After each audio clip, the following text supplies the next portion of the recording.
আমার ভাইরা, আমার বাবা, যারা বলছিলাম, একজন আনসারী সাহাবী কিছু সময় পর নবীজি সাল্লাল্লাহু আলাইহি ওয়াসাল্লামের মজলিসের পিছনে এসে বসলেন। আর লোকেরা তাকিয়ে দেখলো এমন একজন মানুষ যার ব্যাপারে নবীজি জান্নাতি বলে ঘোষণা দিলেন। লোকটাকে ভালো করে আমরা চিনিও না। আল্লাহু আকবার বলেন। কাল কিয়ামতের ময়দানে একই সাথে আপনারা চলেছেন, হয়তোবা রিকশা ভাড়া দিয়ে তাকে সব সময় আপনি বাজারে যেতেন, হয়তোবা দিন মজুরি কৃষক কামলা হিসাবে মজুরি হিসাবে তাকে নিতেন। আপনি মালিক, আপনি নেতা, আপনি সমাজের সমাজপতি, যাকে দিয়ে আপনি কাজ করাইতেন, যার রিকশা দিয়ে আপনি বাজারে যাইতেন, হতে পারে ওই লোকটা আপনার আগে আগে জান্নাতে যাবে আর আপনি পিছনে থেকে যাবেন। জাহান্নামের ফেরেশতারা খপ করে ধরে আপনাকে জাহান্নামে নিতে পারে। কথা কোন ঠিক না বেঠিক? এবার নবীজি সাল্লাল্লাহু আলাইহি ওয়াসাল্লামের মজলিস শেষ হয়ে গেল। দ্বিতীয় আরেকদিন মজলিসে একই কথা বললেন। এখন যেই লোকটা আসবে সে জান্নাতি। সাহাবীরা তাকায় দেখে ওই লোকটাই আসলো বিগত মজলিসে যাকে আল্লাহর রাসূল জান্নাতি বলেছে। সুবহানাল্লাহ বলেন। তৃতীয় দিন আরেক মজলিসে নবীজি এভাবে ঘোষণা দিলেন। ঘোষণা দেওয়ার পর ওই আনসারী সাহাবী এসে যে স্থানে বসেছে ওই স্থানেই বসলো। এবার সাহাবীদের অন্তরে কৌতূহল জাগলো, হ্যাঁ, এই লোকটা এমন কি আমল করে যার কারণে তাকে নবীর মুখে জান্নাতি বলেছে? আল্লাহু আকবার বলেন। তার মাঝে সবচেয়ে কৌতূহল জাগলো আমর ইবনুল আস রাদিয়াল্লাহু তাআলা আনহু, একজন সাহাবী। সে ভাবলো আজকে আমি যে কোনো মূল্যে হোক তার মেহমান হব। সে কোন আমলের কারণে সে জান্নাতি, কোন আমলের কারণে সে আল্লাহর সন্তোষ ভাজন তা দেখব। আল্লাহু আকবার বলে। আমার ভাইরা, আমার বাবাজিরা, আজকে তো আমরা মানুষের পিছনে শুধু খুশা দেওয়ার জন্য দৌড়াই। কথা কোন ঠিক না বেঠিক? কে কইতে বড় লোক হয়ে আছে দেখে দেখতাম না। কথা কোন ঠিক না বেঠিক? অমুকের ফুতের বিদেশ পাঠাই দিচ্ছে, বিল্ডিং একটা করে লেছে, খুব করছে, তারে কেমনে ডাবানি যায়, মিথ্যা মামলা হামলা কামলা কেমনে বানানো যায়। আজকে সমাজের মানুষের নীতি হলো সেই রাজনীতি। কথা বলেন ঠিক না বেঠিক? আজকের রাজনীতি রাজনীতি নয়, এগুলো হলো কূটনীতি আর পেটনীতি।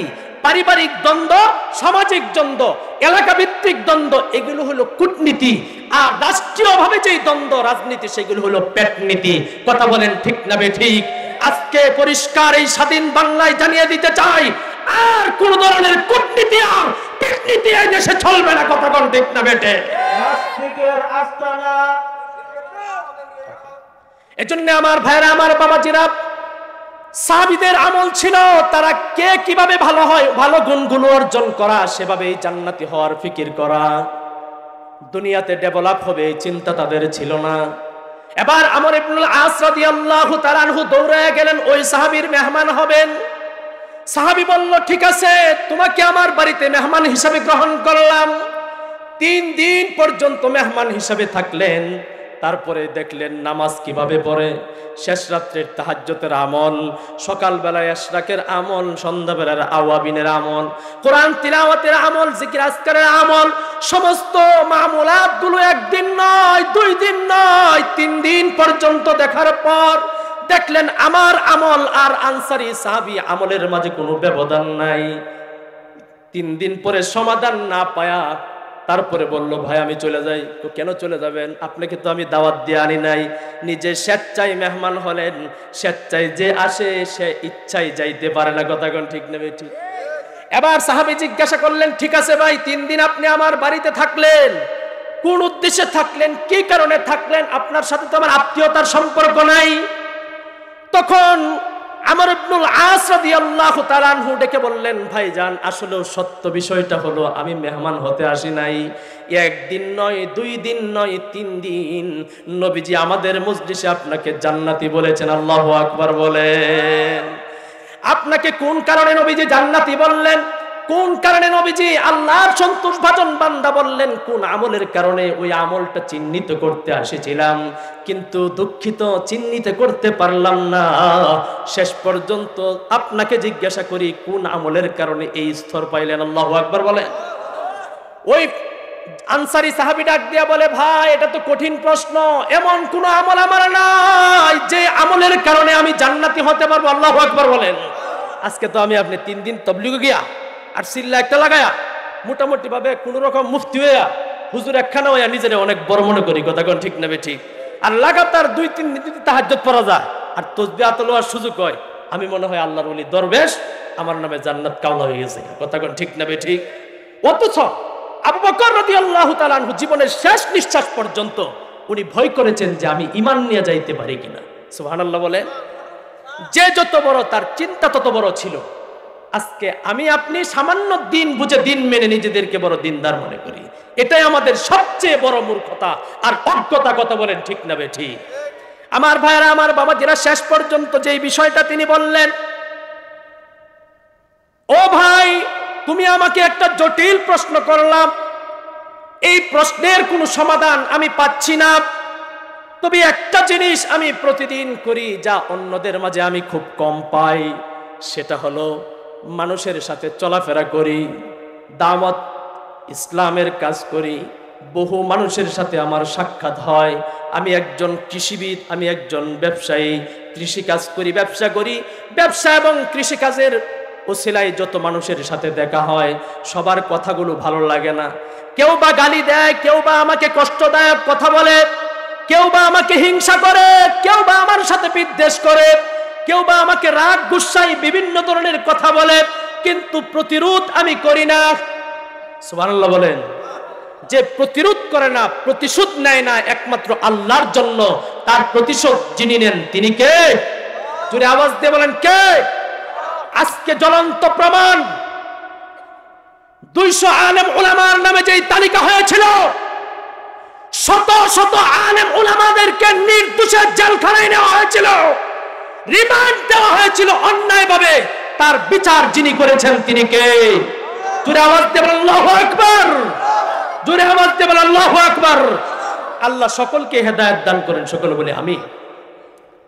এবার ওই আনসারী সাহাবী ডাক দিয়া বলে, ও বন্ধু, দোস্ত আমার, এটার পরিষ্কার কোন উত্তর আমি জানি না, কিন্তু সারাদিন মানুষ আমাকে কষ্ট দেয়, মানুষ আমাকে হিংসা করে, আমাকে মন্দ গালি দেয়, কিন্তু কোনোদিন তাদের প্রতিশোধ আমি নেই না। রাত্রিবেলা যখন ঘুমাইতে যাই সবার নাম, বাবার নাম, এলাকার চেহারাগুলো সহ আমার চোখে ভাসে। কথা কোন ঠিক না ঠিক? যখন ঘুমের আগে আমার চেহারায় এগুলো ভাসে, খোদার জাতের কসম, এক এক করে মনে করে সকলের অপরাধগুলো আমি মাফ করে দেই। কারো সাথে আমি হিংসা রাখি না, কারো সাথে আমি হিংসা করি না, কারো সাথে আগামীকালকে প্রতিশোধ নিব এই মনোভাব আমি রাখি না। আল্লাহর জন্য সকলকে ক্ষমা করে আমি ঘুমিয়ে যাই। সকালবেলায় আমি আগের দিনের মতো সবার বন্ধু। সুবহানাল্লাহ বলে। এই ছিল তার গুণ, মাত্র একটা আমল। তখন তিনি বললেন, ঠিক আছে, বাস্তবেই যে আল্লাহর জন্য সকলকে মাফ করে দেয়, তাকে মাফ করেন তিনি কে? জোরে আওয়াজ দিয়ে বলেন তিনি কে? আল্লাহ পাক রব্বুল আলামিন। আমার ভাইরা, আমার বাবাজি, এজন্য আল্লাহ রব্বুল আলামিন বলেন, ফামান যুহজিহা আনিন নারি ওয়া উদখিলাল জান্নাহ, যাকে আল্লাহ পাক জাহান্নামের আযাব থেকে বাঁচাইলেন, রহমতে আর দয়া দিয়া জান্নাতে ঢুকাইলেন, সে ফাকাদ ফাজ, সে সফল। আল্লাহু আকবার বলেন। আমার ভাইরা, আমার বাবাজিরা, জান্নাতীরা জান্নাতে যাবে, জাহান্নামীরা জাহান্নামে চলে যাবে। বিশদ আলোচনা, এক এক করে জান্নাতের নিয়ামতগুলো যদি বলতে থাকি, তাফসীরে ইবনে কাসিরে এসেছে, একজন মানুষ যদি ইসরাফিলের সিংগায় ফুৎকারের আওয়াজ পর্যন্ত হায়াত পায় আর জান্নাতের নাজ ও নিয়ামতগুলো এক এক করে বলতে থাকে, তার হায়াত শেষ হবে, একটা নিয়ামত দ্বিতীয়বার বলবে না। এভাবে বলতে বলতে জান্নাতের নিয়ামত শেষ হবে না। একজন মানুষ কিয়ামত পর্যন্ত হায়াত পায়, তাফসীরে এসেছে, আর জান্নাতের নাজ ও নিয়ামতগুলো একবার করে বলে, দ্বিতীয়বার না বলে, তবু জান্নাতের নাজ ও নিয়ামত শেষ হবে না, হায়াত শেষ হয়ে যাবে। সুবহানাল্লাহ বলে। আমার ভাইরা, আমার বাবাজিরা, এরপরেও কিছু কিছু বলি, তার কারণ হলো কাজ করার আগে পুরস্কারের কথাটা স্পষ্ট থাকলে দিন শেষে কি পায়াম? কাজ করতে সহজ। কথা কোন ঠিক না ঠিক? দিন শেষে আমার 500 না 700 আগে বলল, না হলে সারাদিন কাজ করব, রোজে হইলো 700 থেকে 800, আপনি 500 দিয়ে ঠেলা শুরু করবেন, এটা মানবো না। কথা কোন ঠিক না ঠিক? এজন্য পুরস্কারের বিষয়টা হালকা নলেজ থাকলে ভালো। এজন্য কর্তৃপক্ষ, আমি ভিন্ন বিষয় নিয়ে আলোচনা করতাম, কর্তৃপক্ষ নির্ধারণ করে দিয়েছেন, হুজুর জান্নাত আর জাহান্নাম বিষয়টা সামান্য একটু খোলাসা করলে হয়তোবা আমাদের গ্রামের মানুষের জন্য ভালো হবে। এজন্যই আলোচনা করা। জান্নাত এমন একটা নিয়ামত, নবীজি সাল্লাল্লাহু আলাইহি ওয়াসাল্লামকে সাহাবীরা জিজ্ঞাসা করলেন, ওগো নবীজি, ওমা বিনা উহা, জান্নাত যে আল্লাহ দিবেন এটার ভিত্তি স্থাপনটা কতটুকু হবে, এটা কতটুকু বড়?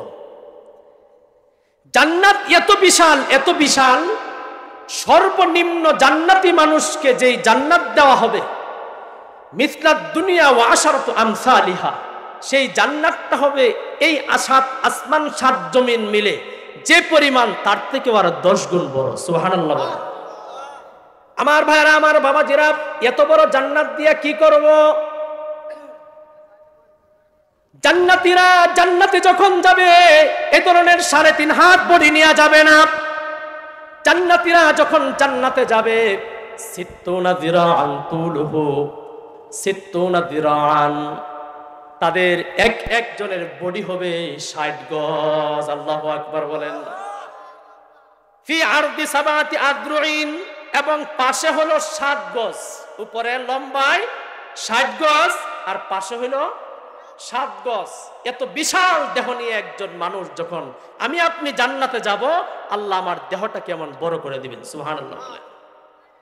60 হাত লম্বা, 7 হাত পাশে একজন মানুষ জান্নাতে ঢুকবে, সেখানে থাকবে যারা, তারা হলো ফেরেশতা। কারা?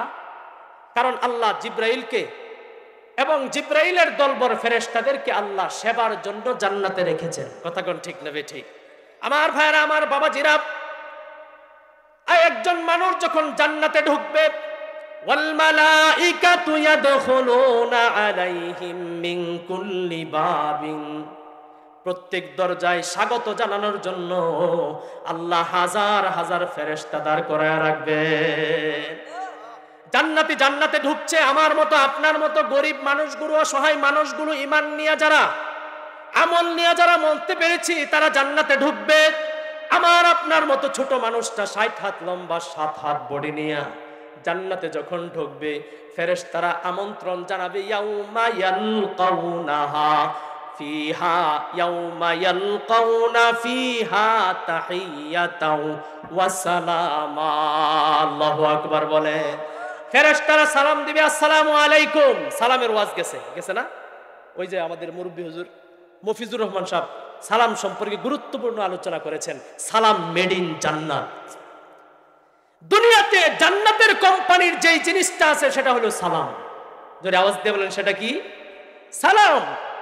আল্লাহ রাব্বুল আলামিন হযরত আদমকে সৃষ্টি করে প্রথমেই বললেন, আদম ইযহাব ইলা হাউলাইন নাফারিম মিনাল মালাইকাতি জুলুস, ফেরেশতারা বসে আছে, সেখানে গিয়ে তুমি বলো আসসালামু আলাইকুম। সুবহানাল্লাহ বলে। ফাস্তামি, এবং শুনো তারা কি উত্তর দেয়।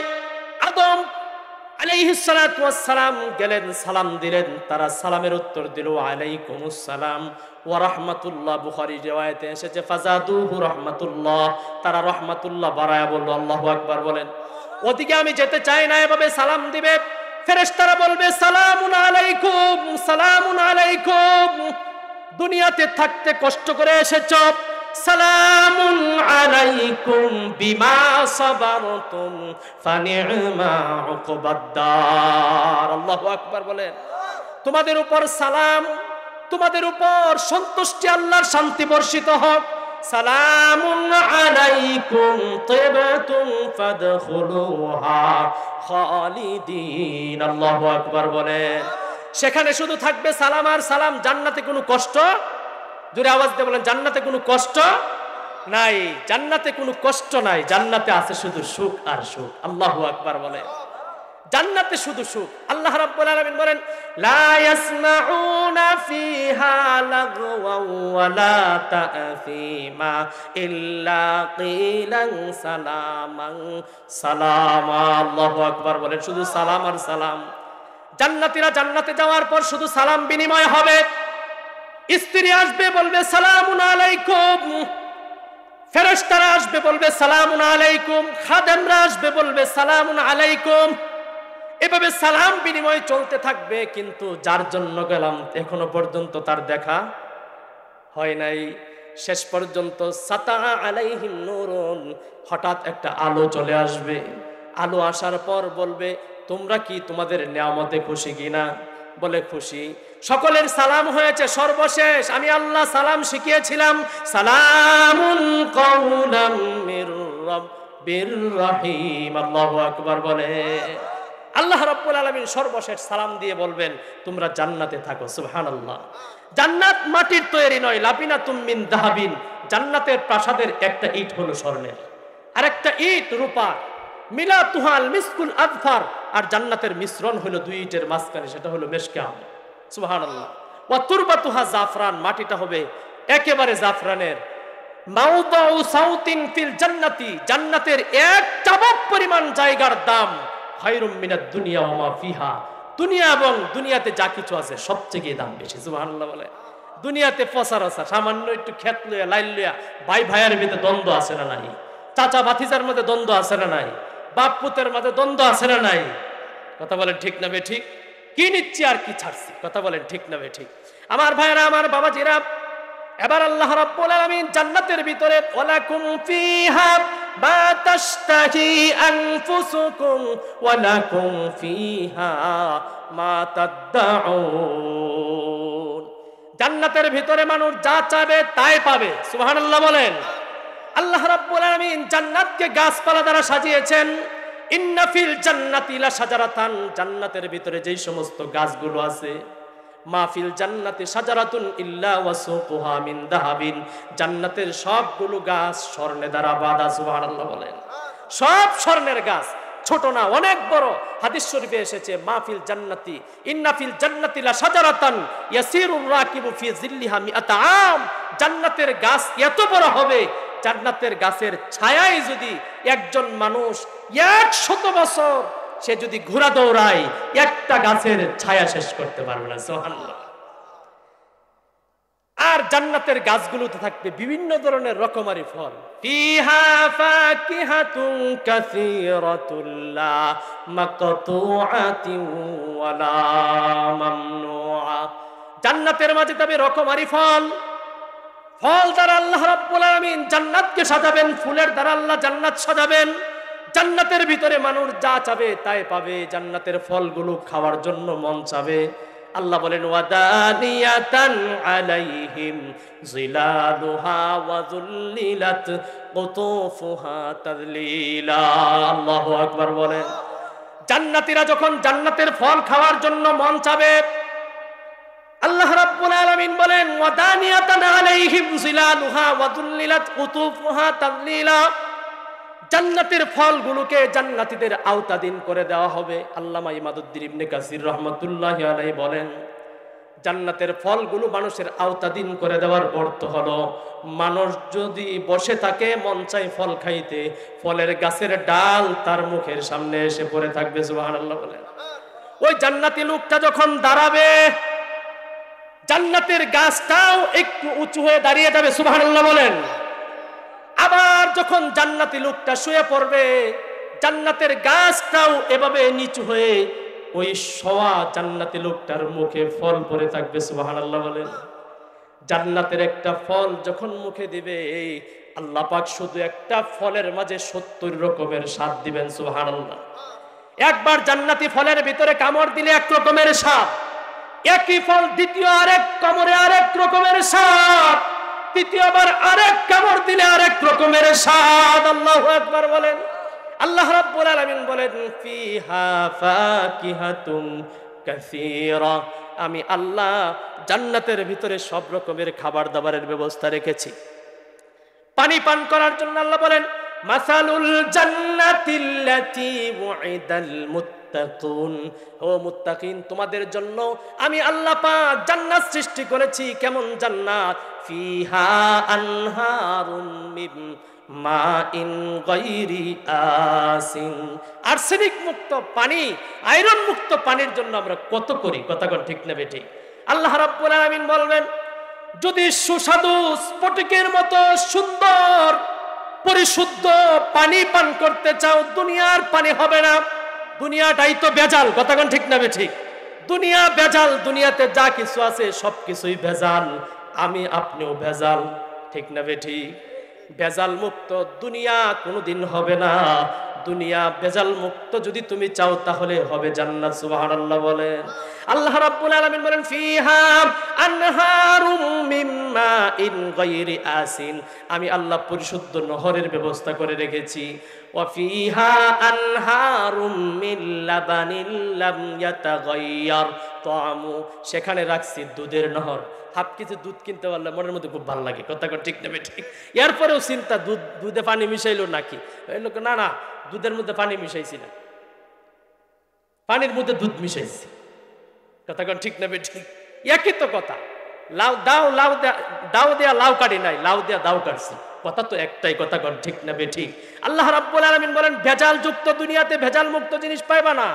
অতএব নিজের ঈমানকে ভেজাল মুক্ত করো, নিজের আমলকে ভেজাল মুক্ত করো, নিজের মনটাকে পরিষ্কার করো, মানুষকে নিঃস্বার্থে ভালোবাসো, ঝগড়া ফাসাদ করবা না, একে অন্যকে নিঃস্বার্থ ভালোবাসবা।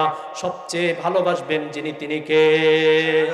আমার ভাইরা, আমার বাবাজিরা, আল্লাহ রাব্বুল আলামিন বলেন ফিহা আনহারুম মিন খামরিল লাদ্দাতিল লিশশারিবিন, আমি আল্লাহ পাক জান্নাতের ভিতরে মদের নহর, শরাবের নহর রেখেছি। আল্লাহু আকবার বলেন। ফিহা আনহারুম মিন আসালিম মুসাফফা, আমি আল্লাহ খাঁটি মধুর নহর জান্নাতে রেখেছি। আল্লাহু আকবার। আম্মা রাদিয়াল্লাহু তাআলা আনহু রাসূলকে জিজ্ঞাসা করলেন, ইয়া রাসূলুল্লাহ, ওগো নবীজি, জান্নাতের নহরগুলো কি আমাদের নদীর মতো হবে? এমন গর্তের মাঝখান দিয়া পানি যাবে, দুধ যাবে, মধু যাবে, শরাব যাবে কিনা? ইয়া রাসূল বলেন, ও সাহাবী শুনো, জান্নাতের নহরগুলো এমন নয়। জান্নাতের নহরগুলো আল্লাহ বলেন ইন্নাল্লাযীনা আমানু ওয়া আমিলুস সালিহাতি কানাত লাহুম জান্নাতুল ফিরদাউসি নুজুলা। আল্লাহু আকবার বলেন। লাহুম জান্নাতুন তাজরি মিন তাহতিহাল আনহার, এমন জান্নাত আমি আল্লাহ রাব্বুল আলামিন দিব যেই জান্নাতের গাছের ফাঁকে ফাঁকে নহর প্রবাহিত।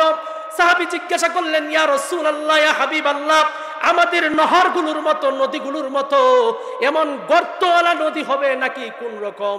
নবীজি সাল্লাল্লাহু আলাইহি ওয়াসাল্লাম বললেন, না, দুনিয়ার নদীর মতো, দুনিয়ার নহরের মতো হবে না।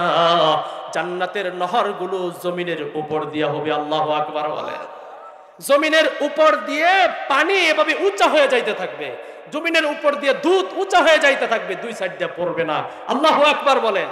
নবীজি সাল্লাল্লাহু আলাইহি ওয়াসাল্লাম বলেন, জান্নাতীদের হাতে একটা রিমোট থাকবে, ওই নদীগুলো রিমোট কন্ট্রোলার, সে যদি এভাবে টিপ দেয়, সে তার কাছে নহর চলে আসবে, নহরের মাথা চলে আসবে, যে পরিমাণ ইচ্ছা সে পরিমাণ পানি পান করবে, যে পরিমাণ ইচ্ছা দুধ, মধু, শরাব পান করবে। আল্লাহু আকবার বলেন। আজকে যেই সমস্ত মানুষ নিজেদের হাতে স্টার জলসা, জি বাংলা এবং বিভিন্ন ধরনের নাটক আর বাদান্না দেখার জন্য রিমোট হাতে নেই, শাস্ত্রে হোক বাড়িতে হোক, যে সমস্ত মানুষ নিজেরা গুনাহ করে, রিমোট কন্ট্রোল করে মানুষদেরকে গুনাহ করায়, খোদার জাতের কসম, এদের হাতে জান্নাতের রিমোট দেওয়া হবে না। কথা বলেন ঠিক না বেঠিক? সব ভেজাল মুক্ত হলো জান্নাত। সুবহানাল্লাহ বলেন। আল্লাহ রাব্বুল আলামিন জান্নাতের নহরের ভিতরে মাছের ব্যবস্থা রাখবেন। সুবহানাল্লাহ বলেন। হঠাৎ করে একটি মাছ চলে আসবে, হাদিস শরীফে এসেছে, মাছ এসে বলবে, ইয়া ওয়ালি আল্লাহ কুল্লি, হে আল্লাহর ওলি, আমাকে মন চাইলে খাও। দুনিয়ার কোনো মানুষ যদি মাছের চাহিদা না হয়, চাহিদা হবে কাদের? জোরে আওয়াজ দিয়ে বলেন। ইন্ডিয়ান যারা তাদের, লন্ডনী না বাঙালি? মিছলি কা খবর জানে বাঙালি। কথা ঠিক না বেঠিক? কেউ পছন্দ করুক, মাছে ভাতে হলো বাঙালি। দুনিয়ার কোন মানুষ যদি মাছ খাইতে নাও চায়, বাঙালিরা খাবে। কথা ঠিক না বেঠিক?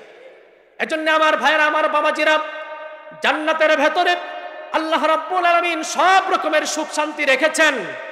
আমরা হাটে যাই, বাজারে যাই, প্রশ্ন করতে পারেন, হুজুর আমার যদি মন চায় আমি বাজারে যেতে, হ্যাঁ বাজার আছে, কিন্তু টাকা পয়সা লাগবে। জোরে আওয়াজ দিয়ে বলেন, টাকা পয়সা লাগবে। এই দুনিয়াটাকে, এই দেশটাকেও জান্নাতের বাগান বানিয়েছে একদল, এরা হলো স্বৈরাচার। কথা ঠিক না বেঠিক? তারা দোকান থেকে সদাই নিলে টাকা লাগে না। কথা ঠিক না বেঠিক? যা ইচ্ছা তাই খাবলা দিয়ে নেওয়া যায়, টাকা দেয় না। কিন্তু চোখের লজ্জায়, ভয়ে তার কাছে টাকা চাইতে পারে না। কথা ঠিক না বেঠিক? এবং স্বৈরাচার জালেম আমাদের সমাজে আছে না নাই? আমার ভাইরা, আমার বাবাজিরা, ইন্না ফিল জান্নাতি লাসুকান, জান্নাতে বাজারও থাকবে। হুজুর আড্ডা দিয়ে অভ্যাস, গ্রামে সারাদিন কাজ করে সন্ধ্যার সময় বাজারে গেলে সবার সাথে দেখা হয়, এই একটা ব্যবস্থাপনা কি জান্নাতে থাকবে না? নবীজি সাল্লাল্লাহু আলাইহি ওয়াসাল্লাম বলেন, ইন্না ফিল জান্নাতি লাসুকান, জান্নাতের ভিতরে আল্লাহ তাআলা বাজারের ব্যবস্থা করে রাখবেন, যেই বাজার জমবে সাপ্তাহিক বাজার। সুবহানাল্লাহ বলেন। কি বাজার?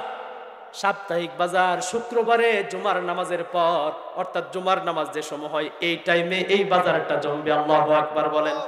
ইন্না ফিল জান্নাতি লাসুকান লা শিরা ওয়ালা বাইআ, কিন্তু জান্নাতের বাজারের ভিতরে কোনো কেনাকাটা নাই।